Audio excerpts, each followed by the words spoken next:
The transport bay of the Valiant Dawn hummed with the low thrum of engines as Jin adjusted the supply crates along the storage wall. She moved with practiced efficiency, her small human frame navigating the cramped space with ease.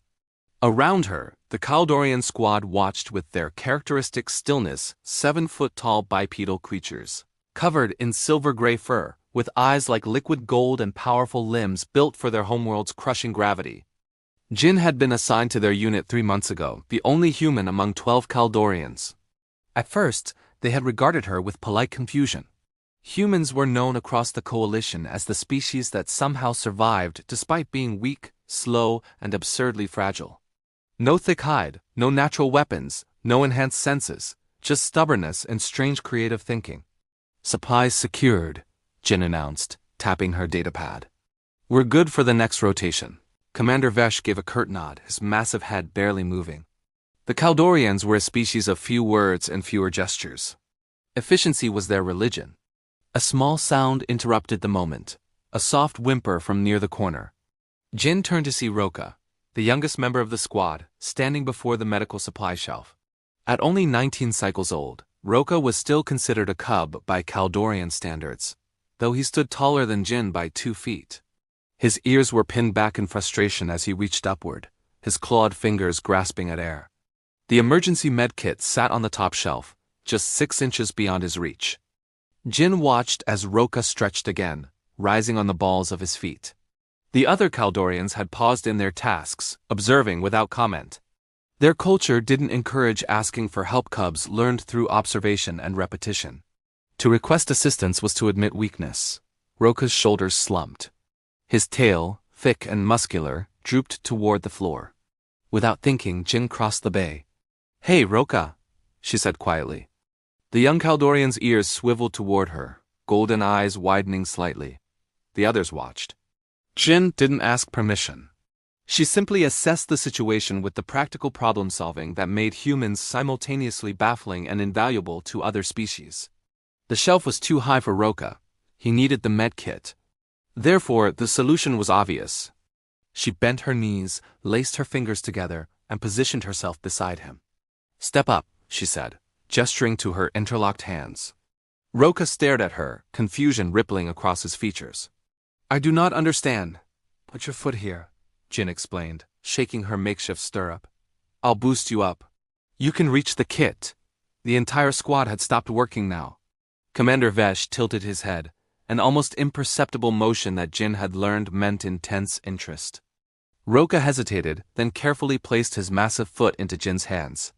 He was heavy, far heavier than any human, but Jin had braced herself.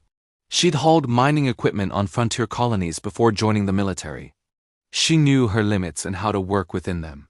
"On 3, she grunted. 1, 2, 3. She lifted with her legs, not her back, rising up as Roka pushed off.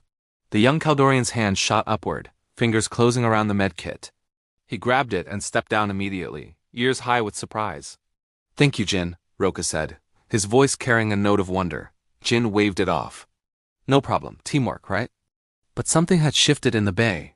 The Kaldorians were exchanging glances, quick, meaningful looks that their usually stoic faces rarely displayed. Commander Vesh approached, his massive frame casting Jin in shadow. "Explain this action," he rumbled. Jin blinked up at him. "Sir? I just helped Roka reach." "We observed, but why?" Vesh's golden eyes studied her intently. The cub could have requested repositioning of supplies. He could have waited for a ladder. He could have asked another to retrieve it. "That would take time," Jin said simply. "And he'd still have the same problem next time. This way was faster and ... I don't know, it felt right. Where I come from, we help each other like this. Especially when someone's struggling with something that's easy to fix." Vesh was silent for a long moment. Then he turned to his squad. Demonstration. "Roka, return the kit." Confused, Roka placed the med kit back on the high shelf. What happened next made Jin's jaw drop. Commander Vesh positioned himself beside the shelf, then bent down and laced his massive fingers together, exactly as Jin had done. The posture looked almost comical on the huge Kaldorian warrior, but his face was deadly serious. "Roka," he commanded. The young Kaldorian approached, placed his foot in his commander's hands, and was boosted upward. He retrieved the kit again, then stepped down. One by one, the other Kaldorians moved to different parts of the bay. They formed pairs, practicing the gesture. The taller ones created stirrups with their hands. The shorter ones stepped up, reaching for imaginary objects on high shelves. They repeated the motion over and over, committing it to memory with the same methodical precision they applied to weapon drills and combat formations. Jin stood frozen, watching the entire squad of elite Kaldorian warriors imitating her simple act of helpfulness.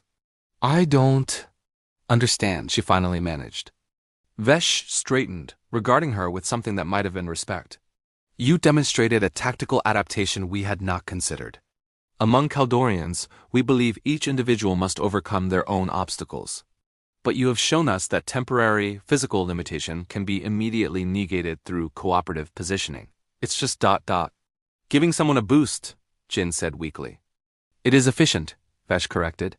"It requires no equipment, it can be executed in seconds. And it allows the smaller or younger to access what they need without delay or permanent modification to the environment." He paused. "This is why humans are valuable, Jin. You do not accept limitations as permanent conditions.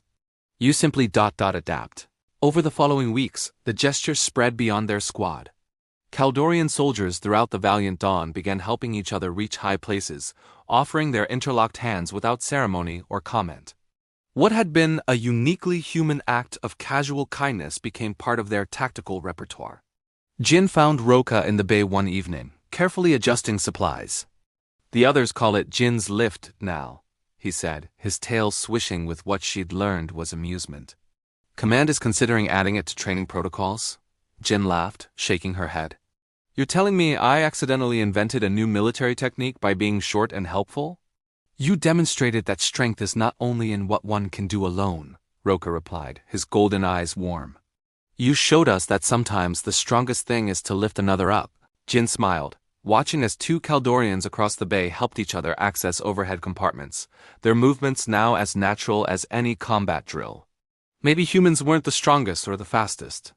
But they had something else, an instinct for cooperation that didn't wait for permission or protocol. They just saw someone who needed help and offered their hands. And sometimes that was enough to change everything.